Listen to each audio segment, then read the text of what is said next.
प्रभु यीशु के जीवित और समर्पित जलाने नाम में आप सभी को पूजा यीशु मसीह की प्रभु का धन्यवाद देते हैं कि आपको छुटकारा जो प्रभु की तरफ से हमारी जिंदगियों में मिलता है इसलिए जीवित परमेश्वर को कोटि कोटि धन्यवाद। और आज के इस पावन दिन में जब बार अपने भवन में आया है तुम उसके वचन से आशीष पाएं तो उसको धन्यवाद। इससे पहले कि मैं वचनों में आगे बढ़े मैं हिस्सों की मदद करूँगा। जो आगे में पढ़ेगा सबसे पहला हिस्सा जो पढ़ा गया था निर्गमन 16:2-7 और 13-15।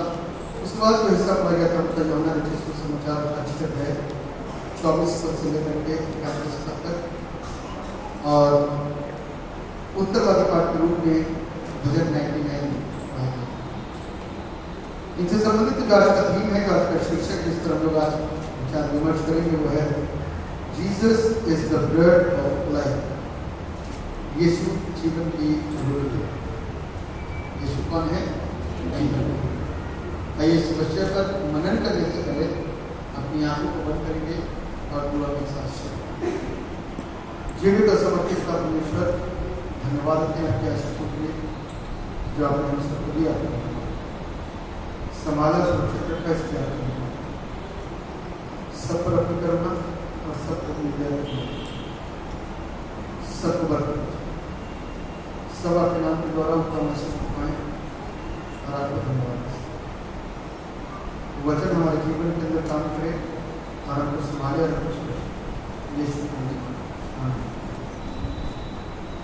प्रभु का धन्यवाद देते हैं उसकी आशीषों के लिए जो उसने हम तक दी। आज के इस पवित्र दिन में हम सब लोग यहाँ पर मौजूद हैं और उस जीवते परमेश्वर के नाम को महिमा दे सकते हैं। मैं संदेश देना चाहता हूँ छोटा सा कि इसमें भी बता चुका हूँ आप लोगों को वर्षों के दौरान में कि आज पवित्र दिन के अलावा एक और दिन है जिसको रक्षाबंधन के नाम से सब लोग जानते हैं।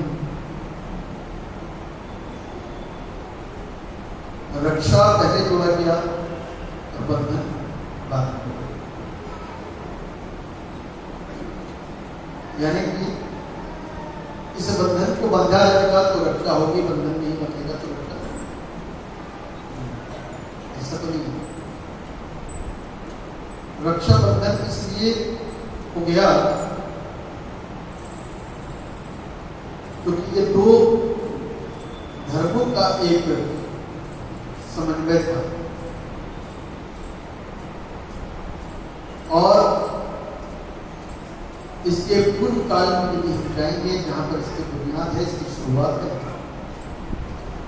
तो वहां पर हम देखते हैं कि वहां पर एक स्त्री और पुरुष जो अन्यान्य धर्म से थे एक धागे को बेच करके अपना भाई और अपनी बहन बनाए और इस बात को संबोधित करते हुए कि मैं तुम्हारी रक्षा करूंगा। तब से लेकर के आज तक ये रक्षा बंधन चला। मैं पहले भी कई बार बता चुका हूं, रक्षाबंधन दो विपरीत धर्म का एक मिलन था जो इसकी बुनियाद थी। हम लोगों को जो चलन मिल गया वो माटी से था और इसमें एक चीज और ऐड हो गई कि बहनों को गिफ्ट मिलने वो कर्ज वहां पर अदा हो गया, जो भी था वो दे करके वही कर्ज खत्म हो गया। पता नहीं आगे मौका मिलेगा बहन की रक्षा। इन सारी चीजों को हम लोगों को समझना होगा। जब हम समझेंगे तो समझ पाएंगे। ना तो ऐसी कोई बहन है ना कोई ऐसा भाई जो अमृत पी करके आया, जिसका वायदा अमृत जैसा लेकिन वो सदाकाल के लिए जीवन में ये बंधन तब कहां चले जाते हैं जब माँ बाप के मरने के बाद में प्रॉपर्टियां आ जाती हैं सामने। ये बंधन तब कहां चले जाते हैं, भाई अपनी बहन से और बहन अपने भाई से। जिनको बचपन में आपने राखियां बांधी, वो बंधन कहां टूट के गिर पड़े भैया। भीड़ में चलते चलते सारी चीजों को भूल गए, एक ही तरह से देख रहे हो आपको हर तरीके से। रिश्ते तो शब्दों से और कर्मों से निभाए जाते हैं, धागे से नहीं। शब्दों से और कर्मों से निभाए जाते हैं।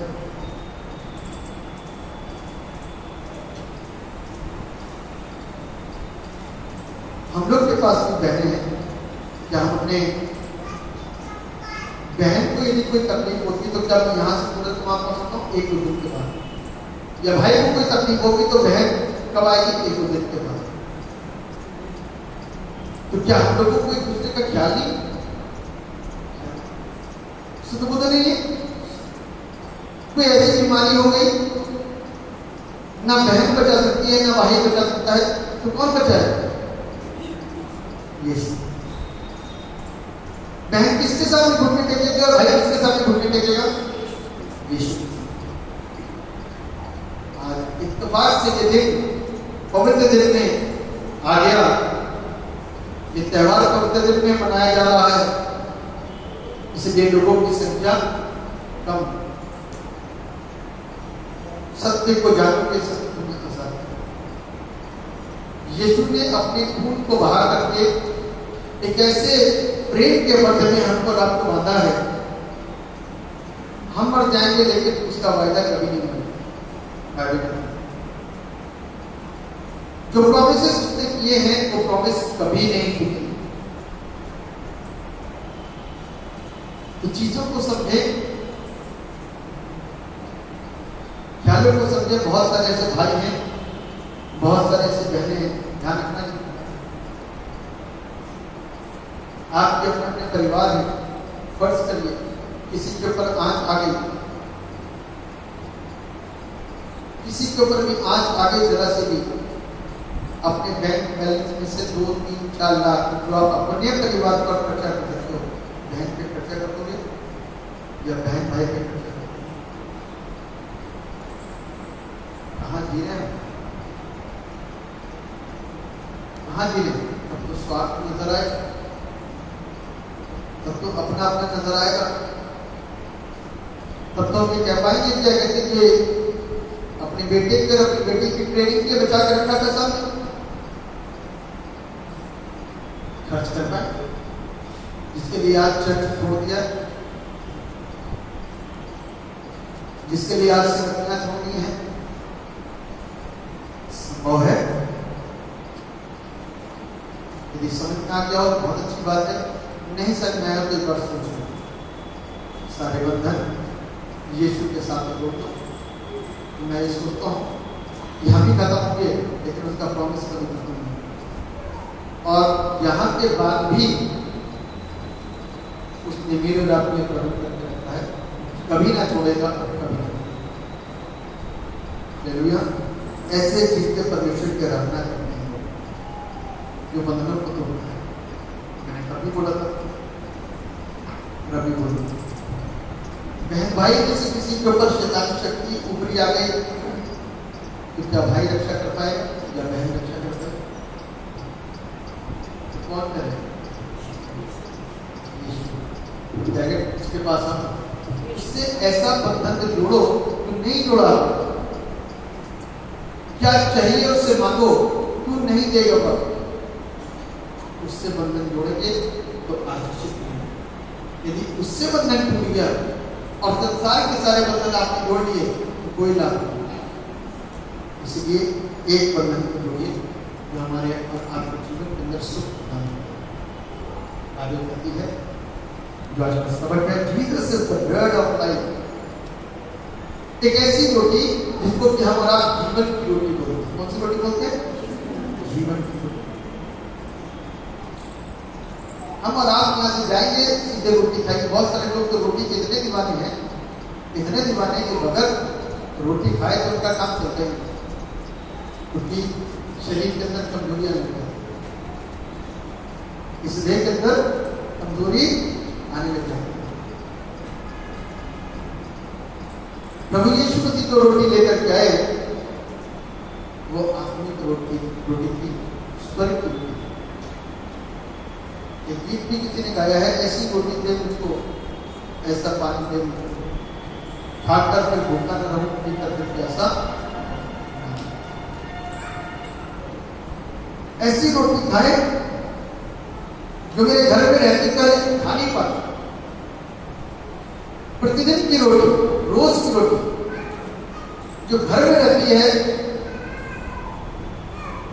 किसी किसी की निगाह पड़ती है, शर्म के बारे में झुका के जाती है, क्योंकि इस रोटी को सेवन नहीं करते। क्या हम क्या बात,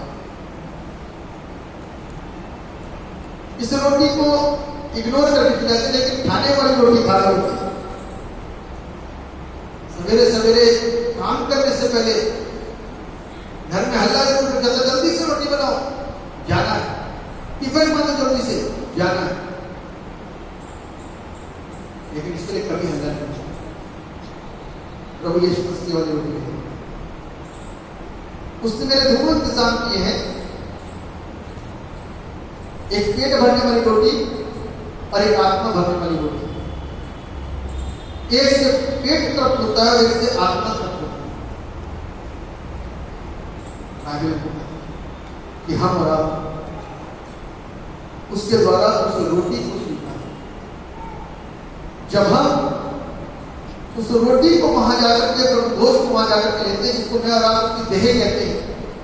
क्या कहते हैं? प्रभु यीशु मसीह की देह और प्रभु यीशु मसीह का लहू तुम्हारे दिया गया और बहाया गया, उसे विश्वास के साथ में ग्रहण करो। जब हम उसको जाकर के रिसीव करते हैं, कितने लोग यीशु पर विश्वास करते हैं?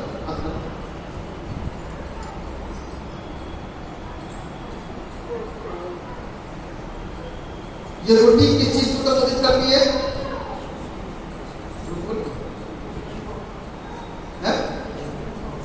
रोटी किस चीज को संबोधित करती है?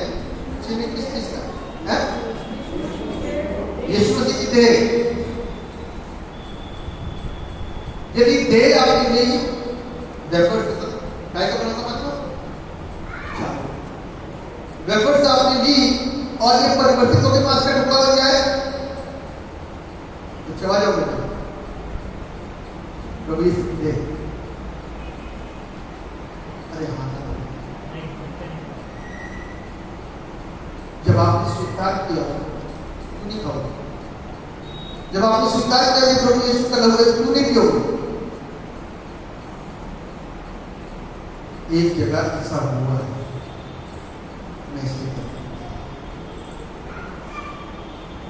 एक जगह ऐसा हो गया, वो फादर ने, पादी साहब ने दिया, जुबान पे जैसे ही दिया वो चेंज हो गया। बड़ा सामान था उस जगह, वो चेंज हो गया। एक छोटा सा मांस के टुकड़े को दे वर सरप्राइज कि क्या हुआ।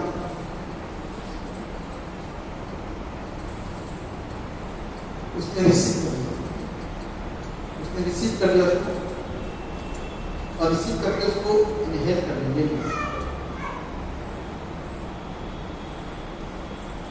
तो कहने का अभिप्राय यह है कि आज जो जीवन की रोटी है ना, मांस को छोड़ दिया, मैं बात नहीं कर रहा, मैं इस रोटी की बात कर रहा हूं। इसी को इनहेल नहीं कर पा रहे, इसी को अंदर नहीं ले पा रहे, तो वायदे कैसे कर सकते, प्रॉमिसेस कैसे कर सकते हैं प्रभु के साथ चलिए। इसको लेने का मतलब जानते हैं क्या होता है? इसको लेने के बाद गाली देना चालू जाता है, नफरत करना चालू जाता है, ऐसा ही झगड़े करना चालू जाता है, ऐसा ही है। तो ले क्यों रहे इसको, जब इससे कोई फायदा उठा रहे? ये तो कुछ सारी चीजों के मना कर रहा है। हर धार्मिक से आजाद देने कह रहा हमको रब, हर चीज से मुक्ति देने के लिए कह रहा है मुझको रब।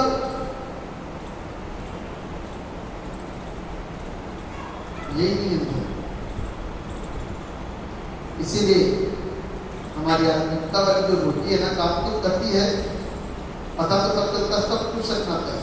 एक दूसरे को बताते ना तो बड़ी गर्म ऐसा होता है, प्रभु कलाम ऐसा है, ऐसा करोगे ऐसा होगा, ये दर्शन ये वो सब कुछ बताते हैं। काम कितना है,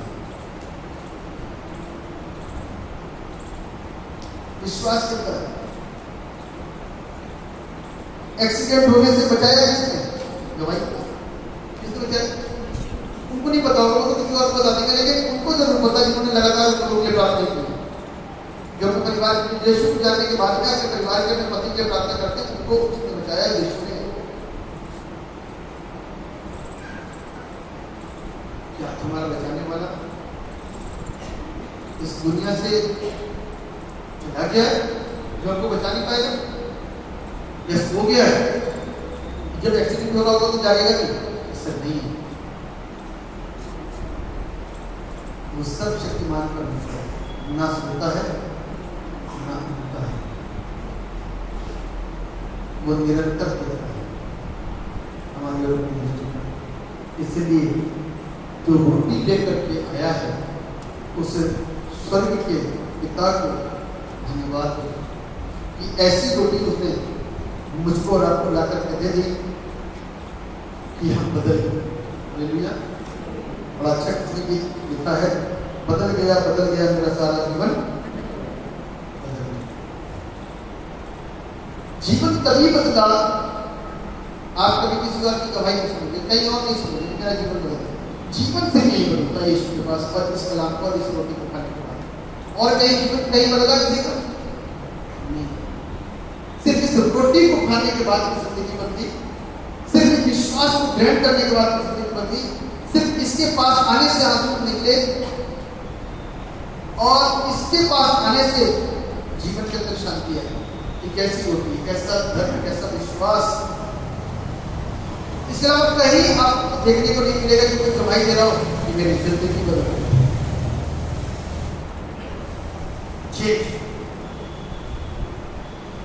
कहीं नहीं सुनने में आएगा, कहीं नहीं। लेकिन जब यीशु के पास आते हैं, we stand, we say, we are changed. हम बदल गए, हम चेंज हो गए, क्योंकि कुछ हुआ, किसी ने छुआ, किसी ने देखा, किसी ने बात की, हम अंदर से फूट पड़े, अंदर से फूट पड़े और अंदर से मेरे अश्रु बाहर आ गए उस पाकिस्ती को देखकर। ये क्या? मुझको पाकिस्ती मेरे यीशु पाप कोई नहीं कर सकता, कोई है ही नहीं तो पाप करेगा। सिर्फ एक मुझको पाकिस्ती मेरे यीशु, मेरी बुद्धि की पाकिस्ती, मेरी सोच की पाकिस्ती, मेरी आंखों के पास पाकिस्ती, मेरे शरीर की पाकिस्ती वो यीशु है। अभी तो स्वर्ग जाएंगे, मगर पाप हुए हम स्वर्ग कहाँ पहुंच पाएंगे? और इस पाकिस्ती को जब मुझको रात को मिल गया, इसको रोज पाप करना है। जब घर पे धूल चढ़ जाती है, बगैर कहीं से धूल ना, इतने प्रबंध करने के बाद में, इतने दरवाजे और इतनी जालियां और इतने पर्दे लगाने के बाद में भी घर में धूल घुस जाती है, तो सोचो कि हम खुले घूम रहे हैं, शैतान क्यों नहीं एंटर होगा? सोचो। इस पाकिस्ती को रोज मेंटेन करना, हालेलुया, रोज रोज रोज अपने पैरों को कंट्रोल करना, अपने हाथों को कंट्रोल करना, अपनी बुद्धि को कंट्रोल करना, अपनी आंखों को कंट्रोल करना, अपने कानों को कंट्रोल करना, अपनी सोच को कंट्रोल करना, पाक बना करके रखना अपने आप। ऐसी रोटी दे मुझको जिसको खाने के बाद मुझे भूख न लगे, ऐसी भूख जो यहीं पर ही मिटेगी, कहीं और जाओ तो मिटेगी नहीं। और इसको खाओगे तो कहोगे और चाहिए और चाहिए। रूह का जलाल मुझे और चाहिए, रूह की मांगुरी हमें और चाहिए, खुदा की बरकत और चाहिए, शिफा चाहिए, जिंदगी चाहिए और चाहिए। क्योंकि जितना आप घुसोगे उतना परमेश्वर आपको सिखाता चलेगा। हालेलुया। दिस इज द रोटी। क्योंकि शरीर के अंदर जब रोटी जाती है ना, तो सिर्फ पैर को लंबा नहीं करती, हाथ को लंबा नहीं करती, एक आंख बड़ी नहीं करती थी, एक आंख बड़ी कर दे तो क्या होगा? एब्नॉर्मल हो गया। एक पैर बड़ा कर देगी तो एब्नॉर्मल हो गया, पूरे शरीर को पौष्टिक आहार मिलेगा एक रोटी के खाने से। हालेलुया। हालेलुया। जब अत्यधिक रोटी को खाते हैं तो ये भी पूरे शरीर को सर से लेकर के पांव तक सब में ऐसा पोषण देती है कि हम आत्मिक तौर पर अद्भुत आशीष होगा। इसीलिए पाकिस्ती हमारे शरीर के अंदर घुसती है, पाकिस्ती हमारे अंदर घुसने लग जाती है, पाक होने शुरू जाते हैं। जो काम क्या करते थे पौलुस कहता है, जो चीजें मेरे लाभ की थी, क्या क्या चीजें मेरे लाभ की थी? सूरज चांद सितारे मेरे लाभ के थे, मैं इससे बचता था, मैं सोचता था कि ठीक रहूंगा। धागा बांधने तो मैं सोचता था लाभ की चीज है, मैं पत्थरों के पीछे दौड़ता था, मैं सोचता था लाभ की चीज है, मैं इधर उधर सब कुछ करता था, मैं सोचता था लाभ की चीज है। लेकिन जब यीशु को पाया, जब रोटी को पाया, जब सच्चाई को पाया, तो पता चला हम विरीत उल्टा कर रहे हैं। सत्य को त्याग छोड़ करके असत्य के पीछे ऐसे दौड़े चले जाते थे जैसे कि यही सत्य है। सत्य को जानोगे, सत्य को आजाद। यीशु का कलाम मेरे रब की जिंदगी से बातचीत करता है। आगे बताती है, कलाम अभी अपन हमने पढ़ा, उसमें से आपके साथ थोड़ा सा शेयर करूंगा।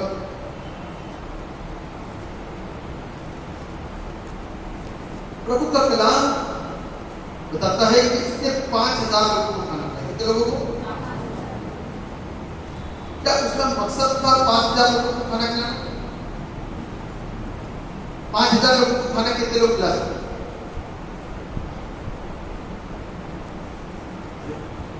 आप ही खिला सकते, कौन नहीं खिला सकता? किसी को खिलाओगे? पैसे तो 5 से 10,000 खिलाओगे, लेकिन 5000 के बीच में चमत्कार कम कर सकता है। बगैर पैसे के, बगैर खाने के, लॉकडाउन, सैटरडे संडे जैसा लगा हुआ है, कहीं नहीं मिलने वाला खाना, फिर उस पर बरकत कहां से आएगी? एक थोड़ा सा कटोरी में कुछ रखा हुआ है तो सिर्फ यीशु का, हालेलुया, सिर्फ यीशु का। यीशु ने इस चित्र को दिखा करके लोगों के पेट को भरा, और पता नहीं उनमें से कितने होंगे जितनों की सोच को उसने सही कर दिया। 5 रोटी 2 मछली से 5000। खाते खाते भी सोच रहा हूँ, खाना तो कहीं बना नहीं है, कहीं कोई मुंह को लगा नहीं है, इतनी ढेर सारी चीजें हमें कहीं देखी नहीं है, खाना कहां से आ रहा है? यूक्रिस्ट का मतलब धन्यवाद, को धन्यवाद देते जा रहा है, प्रभु को धन्यवाद दिया, लो खाओ, तोड़ता जा रहा है, लेते जाओ, तोड़ता जा रहा है, लेते जाओ, खाते जाओ, पेट भर के खाना। यहाँ तो आप बुराई कर दोगे खाना खा करके, ये भी कहोगे कि मैं नहीं खा पाया, इतनी भीड़ के अंदर कहाँ खाना मिलता लोगों को? मिलता 5000 की भीड़ में चले जाओ, खाना ढंग से नहीं मिलेगा, क्योंकि खाने वाले इतने जबरदस्त होते हैं कि वो पहले से पहले लाइन में खाना निकले। लेकिन ये बहुत अद्भुत, उन्होंने लाइनें बना दी, 12 लोगों को फिक्स करा था, बांटते रहो, चेले भी देते रहो, दूसरा चेला जैसे लोग आराधना करते एक दूसरे को, तो चेले देखते क्या हो रहा है, कैसे बढ़ रही है, ये मछलियाँ कैसे बढ़ रही है, अद्भुत। उसका मतलब चिन्ह दिखाना नहीं था, उसका मतलब था लोगों के बुद्धि को खोलना, स्प्रिंग करना, बुद्धि खुलनी चाहिए। 5000 आदमी 5 रोटी 2 मछली से कैसे पेट भर सकता? नहीं कर सकता। लेकिन इसको सोचो, जो ये रोटी और ये मछली को खिला रहा है, ये कौन है? He is Son of God, ये ही परमेश्वर का पुत्र है, इसके द्वारा हम पोषित किए जा रहे हैं, हमारा पोषण हो रहा है, हमारा पेट भरा जा रहा है। और सोचो जब ये ऐसा कर सकते तो जाने क्या नहीं कर सकते। उसकी बुद्धि को, हमारे इलाके की बुद्धि आज की तारीख में खुल चुकी है। जानते सब हैं, माने नहीं कोई बात नहीं, लेकिन जानते सब हैं। सबके जीवनों के अंदर दस्तक आई है। यीशु को कितने लोग जानते, नाम सुना यीशु मसीह का कौन है? यीशु का नाम कितने लोग सुना?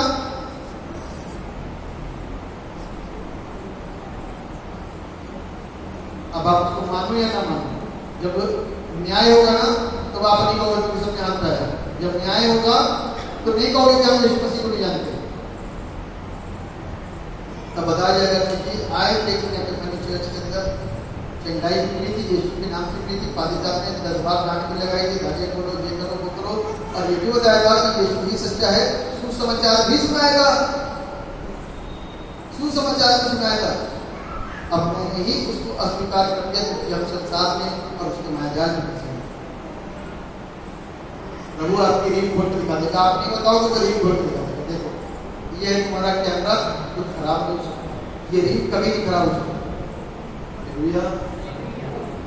तो बाइबल में कहती है कि लोग यीशु मसीह को मैजिशियन, एक मैजिक करने वाला, एक आश्चर्य करने वाले के रूप में देखने समझने जाने लग गए। वो तो कर ही देता है, लेकिन खास मकसद उसका ये था कि लोग सत्य को जाने। खास उसका मकसद ये था कि लोग उस जिंदगी को पहचाने जो जिंदगी को लेकर के वो आए। रोटी खिलाने से पहले उसने खुदा ने कलाम को खिलाया। उसका मकसद था लोग सत्य को जान जाए। हम और आप आज सत्य को नहीं जान रहे, अभी भी थोड़ी देर के बाद में चालू हो जाएंगे तेल पानी का। हर संडे आपका तेल खत्म हो जाता है, हर संडे आपका पानी खत्म हो जाता है। मैं आपको बताना चाहता हूँ, तेल पानी आपको आजाद नहीं करेगा। जितने लोग तेल और पानी पे विश्वास करते हैं, यीशु पर विश्वास करो। तेल पानी पे किसके नाम से प्रार्थना होती है? यीशु मसीह के नाम से। किसके नाम से? यीशु मसीह। तो चंगा कौन करता? बहुत सारे लोग पानी साहब हमने तो तेल भी लगा दिया, हमने तो पानी सारे ही पिला दिया, कुछ हुआ ही नहीं। आपने यीशु को ब्लेम किया, यीशु से कहा, यीशु से मांगा नहीं मांगा, इसीलिए छुटकारा नहीं मिल पाया। इसलिए चंगाई हम सिर्फ चंगा लेने के आपके भीड़ में खड़े रहते हैं, बस अपनी तरफ से एफर्ट्स कुछ नहीं करते, अपनी तरफ से दुआ कुछ नहीं करते, अपनी तरफ से घर में कोई कोशिश नहीं करते। आप सोचो जो आपके शरीर के अंदर है वो आपकी जान ले सकता है। तो आप जिंदगी चाहिए, आपको सबसे पहली प्रायोरिटी, सबसे पहली चीज जिंदगी हो गई है। उस जिंदगी को प्राप्त करने के लिए परमेश्वर के कलाम को पढ़ना है। उस जिंदगी को प्राप्त करने के लिए परमेश्वर के साथ साथ चलना है। अभी लगातार आप रोज देख रहे हैं, हर संडे कोई ना कोई दुष्ट आत्मा वाला आ रहा है। ठीक होने के बाद में आपको इनमें से कोई दिखाई नहीं देने वाला। ये सब अपने अपने घरों में मस्त हो जाएंगे। ये स्वार्थी जीवन है। चंगाई मिलने में कोई देरी की बात नहीं है। प्रभु दिल और घुटनों को जानता है, प्रभु मन को जानता है। कहते ना नमक लगे ना भिंडरी ना चोखा के चुपने जाइए, ना रुपया लगेगा ना पैसा लगेगा, आप ठीक हो जाओगे, बिल्कुल अच्छी तरीके से ठीक हो जाओगे, अपने घर में रहोगे, फिर चर्च भूल जाओगे, फिर तो आओगे स्कूल में। तो उस संडे बारिश हो रही थी, इस संडे घर में कोई आ गया था, उसके अगले संडे में क्या कहते हैं हमको कहीं जाना पड़ गया था। संडे संडे के प्रोग्राम फाल फाल करके लगा देते हैं।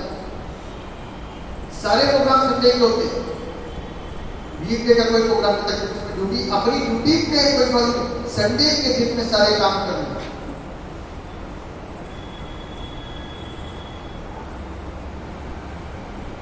चंगाई मिलने में डिले इसीलिए होता है, चंगाई मिलने में डिले इसीलिए होता है। प्रभु के कामों में डिले नहीं है। प्रभु मिनटों और सेकंडों के अंदर बड़ी बड़ी दुष्ट आत्माओं को वो खुद कदमों पे आ जाएगी और कहेंगे कि मुझे माफ करने में जा रहा हूं। लेकिन प्रभु के द्वारा यदि छुटकारा नहीं मिल रहा, चंगाई नहीं करी नहीं दे रहा है तो उसके पीछे कोई ना कोई कारण, कोई ना कोई वजह है। आप वफादार नहीं हो, वो आपको जानता है। आप यहाँ पर शब्दों से कहते हो कि हम कुछ नहीं करते, लेकिन आप वफादार नहीं हो पीठ पीछे। प्रभु सब कुछ देखते। अभी इसी लड़के ने इतनी भीड़ के अंदर इतना चाका उसे मचाया, लेकिन अभी इसके लिए अकेले दुआ करेंगे, अकेले कुछ नहीं करेंगे।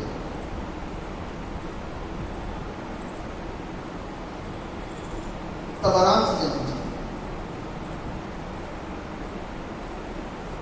मेरे प्रियो, परमेश्वर के वचन को, जीवन की रोटी को स्वीकार करो। अपने आप को खुदा के कलाम से भरो। वो जीवन की रोटी जो मुझको और आपको जिंदगी देने के लिए आई है, जिसके जीवन के अंदर उतर गई, उसकी जिंदगी पूरी रीति से आशीषित है। जिसके जीवन नहीं उतरी तो वो ऐसे ही चिल्लाता रहता, रोता रहता, अशांत रहता, परेशान रहता, चाहे वो कोई भी। उसके जीवन के अंदर कहीं ना कहीं निराशाएं बनी रहेंगी, हताशाएं बनी रहेंगी, आंसू बने ही रहेंगे, रोना बना ही रहेगा, शिकायतें बनी रहेंगी, दर्द बने ही रहेंगे, पीड़ाएं बनी रहेंगी, क्योंकि यीशु जीवन के अंदर है। यीशु होने से बहुत सारी चीजें छूटती हैं। ध्यान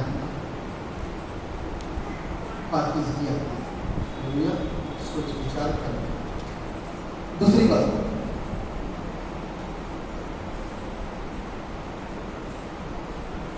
दूसरी चीज है मानवीय स्नेह नहीं, परंतु एक परिवर्तन प्रभु यीशु मसीह का। अब यहाँ पर रोज हम आपके साथ एक अच्छे प्यार भाव के साथ में खड़े और आपको प्यार भाव दिखाओ, हम आपके लिए, आप हमारे लिए, इससे कोई फायदा नहीं होगा। आपके अंदर बदलाव और चेंज क्या है, बस इतना काफी है। आपने 100 उपवास रखे, मुझे उससे कोई मतलब नहीं। आपने 500 उपवास रखे, मुझे उससे कोई मतलब नहीं। प्रभु कहेगा, ये बताओ कि 1 साल पढ़ाई करने के बाद पास हुई या फेल हुई? आपने पूरे साल कॉपी भर करके रखी और फेल हुई। आपने पूरे साल उपवास रखे, खूब दुआ करी, सब जगह चर्चा ये है कि बहुत उपवास रखते हैं और बहुत प्रार्थना करते हैं, सब कुछ करते हैं, लेकिन 0/7 का आशीष इन द सेंस कि वो इस्तेमाल नहीं हो पाता। क्या वजह? कोई ना कोई कारण होगा। ध्यान रखिए, शिक्षा को पकड़िए और अपने जीवन के अंदर सिर्फ शब्दों से काम नहीं होना है, दिखावों से काम नहीं होना है, काम तो अपने आप दिखे। यीशु मसीह जब काम करता था, कहता था जा बेटा, तेरा बेटा ठीक हो गया करके, और वो पहुंच नहीं पाता था, बेटा उसी समय उसी घड़ी ठीक हो चुका होता। मरे को कहते हैं कोई बात नहीं, इग्नोर मारते जैसे उसको पता ही नहीं चला कि लाजर मर गया, लेकिन वहां पहुंचा तो मारता ही पड़ते, मेरा भाई समझे तुम यहाँ तो ना तू यहाँ होता तो ना होता, तो अभी भी नहीं करेगा, विश्वास करेगा कि तेरा भाई जीवन पाएगा। जीवन नहीं हूँ, मगर मेरे कोई पिता के पास पहुंच नहीं सकता। कब्र में से आवाज देकर के बुलाया, तो सोचो जरा, कब्र वाला बंदा निकल के आ सकता? ये तो अभी जीवित था, जिसने तांडव करा। कब्र वाला बंदा निकल के आ सकता है क्या अपने आप? नहीं। आवाज उसके प्रेशर है, आवाज उसके आवाज देता है तो मुर्दा भी उठ के खड़ा होता है। हालेलुया। मुर्दा भी उठ करके खड़ा हो जाएगा, हो जाता है। उसके शब्दों में इतनी ताकत है। वो रोटी लेकर के आया, वो पहले तो इसे कैसे ही सोच रही थी, लेकिन यीशु के ऊपर विश्वास ढंग से नहीं करती। और वैसे अमूमन मृत्यु के बाद हमारा विश्वास वैसे भी कम हो जाता है। जीते जी तो हम मालूम है कि सब कुछ होता था, लेकिन मरने का कुछ होता है, लेकिन यीशु मसीह ने मरने के बाद अद्भुत चमत्कार करते लोगों के विश्वास को बढ़ाया। अंतिम बात, रोटी नहीं परंतु जीवन। आपको मतलब शरीर के अंदर की ताकत से है कि रोटी से? शरीर की एनर्जी बनी रहे, शरीर में ताकत बनी रहे, इससे मतलब है कि रोटी से? भूख नहीं लग रही है, बहुत लोग भूख लगती, भूख लगाती, तो खाना खाते हैं। किसी को भूख ही नहीं लगती और अंदर एनर्जी पूरी भरी पड़ी है, कोई दिक्कत है वो होगी नहीं, 1 दिन 2 दिन 3 दिन 4 दिन 5 दिन कोई दिक्कत नहीं होती। ऐसा होता है। रोटी नहीं खाओगे तो एनर्जी खत्म हो जाएगी भैया। रोटी नहीं खाओगे तो एनर्जी खत्म हो जाएगी। यदि इसको नहीं खाओगे तो आत्मिकता खत्म हो जाएगी। फिर अपने अपने घरों में आप बैठ सकते और बैठे होंगे जो लोग आज याद करोगे कि पाकिस्तान कह रहे हैं कि आज रक्षा नहीं बुरा होगा, आपकी बात वो आपका अपना फेवर है। मैं आपको कोई डिस्टर्ब नहीं करूँगा, मैं यहाँ से बोल सकता हूँ। आपकी पर्सनल लाइफ के अंदर मैं आपको कभी डिस्टर्ब नहीं करूँगा और ना मैं करता हूँ। जब आप मुझसे कुछ बात करोगे तो मैं छोड़ूंगा नहीं, आप मुझसे सब बोलूँगा जब आप मेरे पास आओगे। जब आप एक बार कर चुका दोगे भाई साहब मेरी लाइफ के अंदर कोई इंटरफेयर करने की जरूरत नहीं है, तो मैं कभी नहीं बोलूँगा। आगे कहती है सूरज जाके अपनी मूर्ति अब जिनको मालूम है सारी चीजें उनके आगे के मूर्ति मत डालें, उनको सब पता है। जबरदस्ती खींच करके लाना चाहिए क्या? किसी को घर पे जबरदस्ती खींच के लाना जरूरी है? बताओ ना भैया। बाइबल बताती है प्रभु चुनता है, हम कौन से चुनने वाले हैं? प्रभु चुन कर खिलाता है। भजन संहिता उसके 65 अध्याय में गलती ना करो, कैसे लिखा हुआ निकाल सकते हैं। भजन संहिता 65 में, हाँ 65:4, क्या ही धन्य है वह जिसको दूर चुनकर अपने सभी पानी देता है कि वो तेरे आंचलों में वास करे। अब प्रभु चाह रहा है, आपकी इच्छा नहीं हो रही प्रभु के पास जाने। आप दुनिया में मतलब आप सोचो कि घर के जबरदस्ती कोई आए आपको बुलाकर के प्लीज चलो एक बार तो बच्चों को चल पड़ेगा, इससे काम नहीं। उनको बोलो जो अनजान है ज्ञानी है उनको बोलो। बाइबल के अंदर कहीं नहीं लिखा कि जाओ उनको फिर किससे बुला करो। बाइबल इस बात को कहती है जाओ अपने साथ मिला लो, बटुआ भी ले लेना, जाओ जाकर के प्रचार करो। यानी कि नई नई जगह पहुंच जाओ। पौलुस नई नई जगह पहुंचता था, उन जगह पे लोगों को स्थापित करता था। यहीं पर रहना और प्रार्थना करते रहना। पौलुस एक जगह कहता है कलीसिया में गलबत्ती हो गई है, इनके अंदर पुत्र विधर्म पैदा हो गया है क्योंकि रोटी ढंग से नहीं खाए।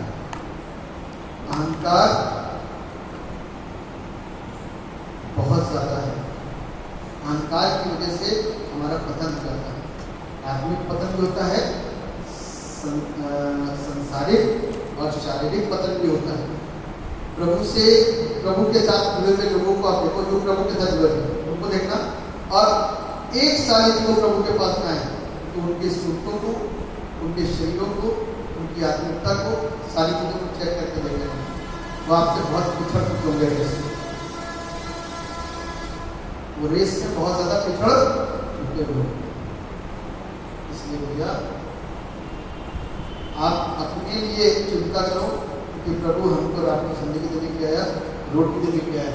इस रोटी में से खाना शुरू करिए और इस रोटी से आपके लिए परमेश्वर ऐसी सामर्थ्य प्रदान करेगा जो आपकी मेरे घर की जिंदगी को, क्योंकि जो बताया बहुत निकट है, सदाओं के दिन भी, प्रभु की आमद भी, सारी चीजें बहुत निकट है, चल ही रहा है। तो उस निकटता को ध्यान में रखते हुए कि फेल ना हो जाए, नरक में न चले जाए, तो परीक्षा की तैयारी करने लग जाते ना बच्चे। अब एग्जाम 1 हफ्ते के बाद में है तो या 2 हफ्ते के बाद में, तो बच्चे थोड़े से ज़्यादा टेंशन में आते हैं कि अब कैसे क्या करना, जल्दी से तैयारी करें। तो यीशु की आमद बहुत जल्दी से तैयारी, किसी की चिंता न करो कौन आ रहा है। प्रभु यीशु मसीह ने चिंता नहीं करी कि यहूदा से उठ चला जाए, जाओ तुमने बुरा करा तो तुम जाओगे। इसीलिए हमको और आपको सत्य पर विश्वास करना और इसके साथ अपने संबंध जोड़िए, बस आशीष पाएंगे और आपका घर आशीष पाएंगे। क्योंकि उसके साथ यदि हमारा बंधन जुड़ गया ना हाथों नहीं बंधना, हाथ से हाथ का बंधन यदि उसका हमारा बन गया तो इस बात को ध्यान रखिएगा कि ये कभी नहीं होगा। आप अपना हाथ पकड़ोगे लेकिन वो अपने हाथ को यहीं करेगा, वापस जाओगे तो दिन बाद फिर पकड़ेगा। इसके वापस आ जाए और उससे अपने रिश्ते को वापस जोड़ें ताकि प्रभु की आशीष हुआ। जीवित समर्पित का परमेश्वर, राजाओं के राजा, प्रभु के प्रभु, सर्वशक्तिमान पिता, आपकी सबको बरकत दीजिए, सबको अपना अनुग्रह है। यीशु आज के दिन की आशीष उनकी जिंदगियों में, उनके परिवारों में और उनके द्वारा दूसरों तक बैठ सके लोग सब परमेश्वर यीशु। आमीन।